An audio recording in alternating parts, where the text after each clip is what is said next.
साहब तकरीबन मुसलसल जद्दोजहद की आज बाकायदा तौर पर मेडिकल बोर्ड ने रिपोर्ट जमा करा दी है, तो रिपोर्ट आपने भी देखी, क्या है रिपोर्ट के अंदर, उम्र कितनी है दुआ की?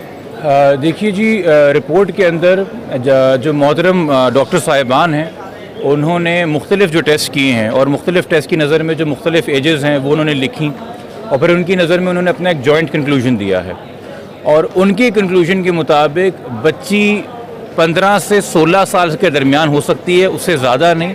और उसमें भी उन्होंने लिखा है करीब तरीन 15 के।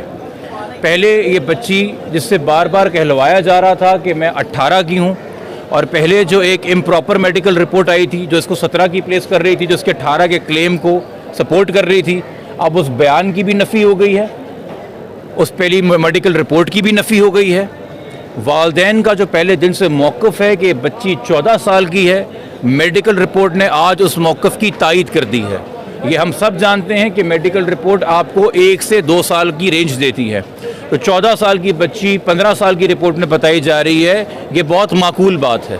और चूँकि 15 साल की है और अंडर 16 है, तो आपके तवस्सुत से मैं सिंध पुलिस से भी मुखातिब हूँ और तमाम इस सूबे की हुकूमत से मुखातिब हूँ कि 16 साल की बच्ची की मेंटल स्टेट काउंट नहीं करती जब उसे घर से वरगला के ले जाया जाता है या बाहर बुलाया जाता है, वो किडनैपिंग के ज़ुमरे में आता है। सेक्शन 361, 363 बहुत वाज़ेह है, सुप्रीम कोर्ट के जजमेंट्स इनके ऊपर बहुत वाज़ेह हैं। 16 साल की बच्ची का से कम उम्र की बच्ची का निकाह आप सिंध में करें या पंजाब में करें, दोनों सूरतों के अंदर क्राइम है, इसमें कवानीन बहुत वाज़ेह हैं।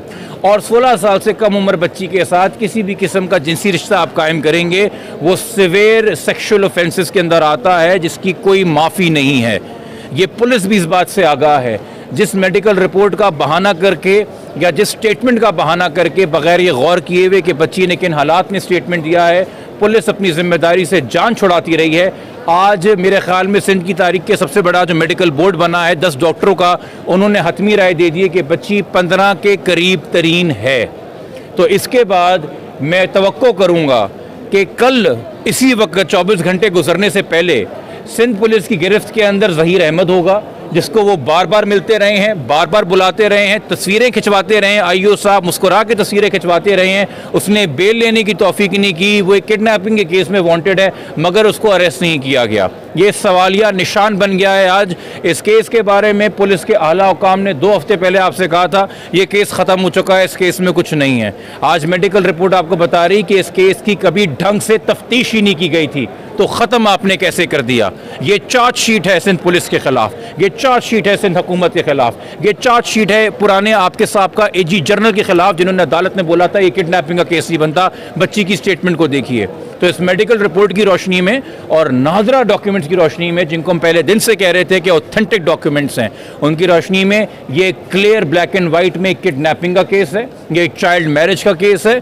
और उसके बाद ये करंटली बच्ची इलीगल कन्फाइनमेंट में तस्वुर की जाएगी। तो हमारी अब दुआ है कि मज़ीद इससे पहले कि हम अदालती कार्रवाई करें, जो हम कल करेंगे, चूँकि आज रिपोर्ट की हमें ट्रू कॉपी मिलेगी, उसके साथ हम दरख्वास्तें मज़ीद लगाएंगे। सिंध पुलिस आज हरकत के अंदर आ जाएगी, उनको पता चल जाएगा कोर्ट के और मीडिया के तवज्जुह से कि बच्ची कम उम्र है, पहले जितने उसके बयान थे वो झूठ पे मबनी है, और फौरी गिरफ्तारियां अमल में लाएगी। और जो वालदैन 2-2.5 महीने से कर्ब में मुब्तला हैं, तकलीफ़ में मुब्तला हैं, हर दर को खटखटाया है, हर दहलीज पे गए हैं, उनकी आप दाद रसी करेंगे और उनकी बच्ची दोबारा उनकी आगोश में लुटाएंगे। बहुत शुक्रिया। बच्चे को शेल्टर में भेजने की भी दरख्वास्त है, क्योंकि अब अगर वो अंडर 16 आती है, ये अदालत का फैसला है। हमारे लिए तो माँ की आगोश से बेहतर कोई शेल्टर बच्चे के लिए नहीं होता। और माजरत के साथ हम ज़रा शेल्टर होम के ऊपर भी सवालिया निशान है। इस केस के अंदर, इस मौजूदा केस के अंदर, जिस शेल्टर होम के अंदर बच्ची को आपने भेजा था, उस शेल्टर होम की वकील जो हैं इस चाइल्ड मैरिज के निकाह ख्वाह की वकील बन के अदालत में पेश हो रही हैं। हम कैसे ट्रस्ट कर लें कि बच्ची शेल्टर होम में महफूज रहेगी, जब शेल्टर होम की वकील ही इस केस के मुलज़िमों की पैरवी भी कर रही हैं? हम कैसे तसव्वुर कर लें? माँ की आगोश से बेहतर कोई शेल्टर नहीं है। 2.5 महीने बहुत मजाक हो गया, 2.5 महीने बहुत भाग दौड़ हो गई। अब ये साबित हो गया है कंक्लूसिवली कि बच्ची वाकई में अंडर एज है, बच्ची वाकई 14 साल के करीब है। खुदा के वास्ते मैं अदालतों से भी दरख्वास्त करूँगा, मैं पुलिस से भी दरख्वास्त करूँगा, थोड़ा करम करें, अपनी जुरिस्प्रूडेंस सुलझाएं।